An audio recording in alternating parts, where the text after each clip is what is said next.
The office is changing. We see this every workday. We have technology that's fast, ever more complex, and it's putting all of us under continuous pressure to achieve more. We also have 4 generations working together, and each views technology differently. There's many ways to express the impact of 4 generations in this new technology on the workplace. And one of the best is in this book, The Element by the educationalist Ken Robinson. And here he's observing his teenage son interacting with technology. When my son James was doing homework for school, he would have 5 or 6 windows open on his computer. Instant messaging was flashing continuously. His cell phone was constantly ringing, and he was downloading music and watching TV over his shoulder. I don't know if he was doing any homework, but he was running an empire as far as I could see, so I didn't really care. Younger children who are growing up with even more sophisticated technologies are already outperforming teenagers of his generation. And this revolution is not over. In fact, it's barely begun. We are also now experiencing this amazing explosion in consumer technology products, from mobile to the home. And this is putting all organizations under intense pressure to match this new finesse. This rapidly changing technology world is also allowing us to work differently. Smartworking addresses the potential these changes are bringing to the workplace. It's an evolution, not revolution. But one thing we know for certain is that we're all working within this fast-changing world, economically and technologically. We also know the anecdote that a chance conversation at a coffee machine sometimes is much more productive than a scheduled meeting. And we know we respond badly when pressed and controlled, but are much better, much more productive when relaxed and engaged within a great environment. There's long-established research from diverse sources that show the desk is used only 50% of the workday. 50% of the day, it's not used. That focused work, i.e. desk work, happens at best 60% of the time. And key reports that illustrate the breadth of sectors discussing this subject range from international architectural practices, management consultancies, technology companies, to government foundations.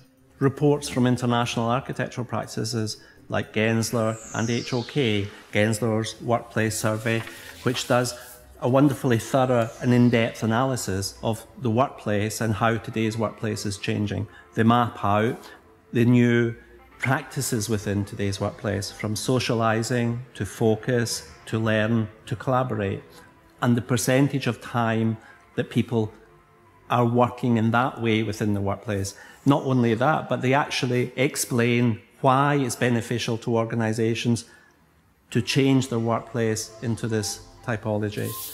HOK, who talk about optimizing, again, analyzing why it's beneficial to organizations to change their workplace to optimize performance with workplace strategy and design. To international management consultancy like PwC, whose wonderful report about how to manage the new generations within the workplace, with analysis like 44% of millennials have 3 or more email accounts. Why? I don't know. I certainly don't, but they do. It's important to them, and we have to embrace this. To the Workplace Intelligence Unit that says, okay, you can change the office, but you also have to allow people to change their modes of behaviour, and how critical it is when you change an office, you also allow and you facilitate the ability for people to work in new ways. Organisations are aware that in our increasingly fierce and competitive business world, a more collaborative and productive workplace is becoming fundamental to success, that employee engagement and retention is more critical than ever before. Technology is allowing us to work in more flexible and different ways, whether finishing a report on a train or doing a great piece of research in the cafe over lunch. Month after month, we can see the world of work that's around us changing, whether it's in Southampton or Sydney. We now work in a connected world and in different ways. So is the desk, the historical centre of the office, losing its importance? For some of us, yes. For some of us, no. But one thing's for sure, the organisations we work for have to find new value in their workplace. Value in technology, value in real estate, value in how we're able to work, and value in the furniture we use. The desk, which has been the centre of office for decades, can't deliver everything for today's environment. There has to be new office furniture that's catering to today's more diverse needs. And that's what smart working is focused on. Central to smart working is the desire to create a landscape of product that allow organisations to embrace the abilities of being able to change with our new technologies.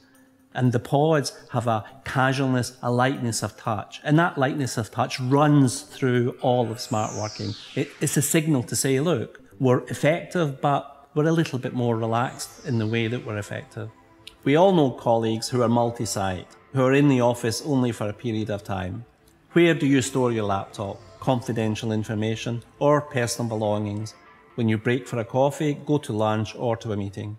The Cello Worktable is our solution for the need to allow some people to share what was the personal desk. A design award for Cello remarked, "It's a very clever use of otherwise wasted space," which we think is smart at a time when all organisations are under pressure to better utilise office space, reduce costs, and allow multi-use. Our clients have also repeatedly told us it's about helping people to connect, network, and collaborate, to help foster better team trust and identity. So we created bus stops. Bus stops are places where people make connections. We have created furniture that allows us to interact with colleagues in a more relaxed and collaborative way. With smart working, I'm describing an office where the flow and sharing of information between colleagues is critical. This 40% of the workplace that's away from the desk is now more than ever being both addressed and answered. Smart working exploits the advances in technology that have redefined the workplace and open up this potential to be more agile, adaptable, and flexible.